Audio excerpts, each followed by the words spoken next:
And now I believe that I would define revival simply as God.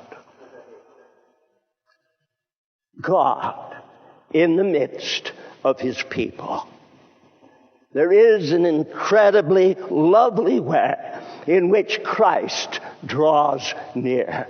And when Christ draws near, things that we have thought little of, things that we have known perhaps no conviction at all concerning, suddenly appear ugly in the light of the beauty of Christ's holiness as he manifests himself. So that revival always results in the people of God coming to levels of repentance of which they have known nothing before.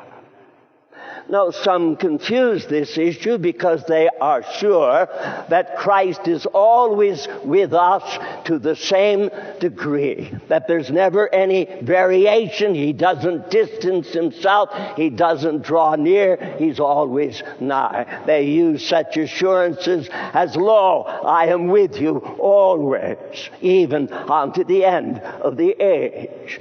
And they fail to distinguish, as the Scriptures do, but not by the language which I'm going to employ, but nonetheless the distinction is there between the essential presence of God, the manifest presence of God, and the cultivated presence of God.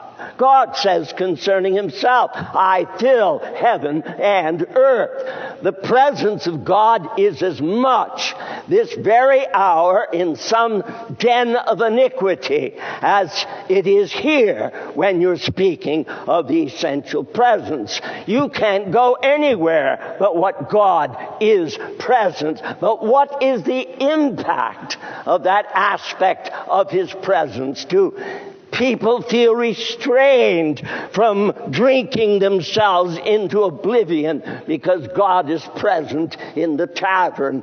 Do prostitutes suddenly cease forever their life work because of the essential presence of God? No, the essential presence of God does not have a resting influence on sin and sinners. But when God draws near, there is a fear that develops. Some of us who are older saw some of this just in society itself.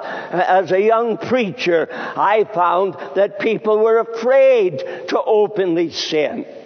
I wouldn't want to say they didn't sin, but I dare to say they sinned behind closed doors and under the cover of darkness, because there was a sense of the fear of God. There was at least the remnants of the presence of Christ in the churches in those years. So the church was to some degree salt and light, but it's not now.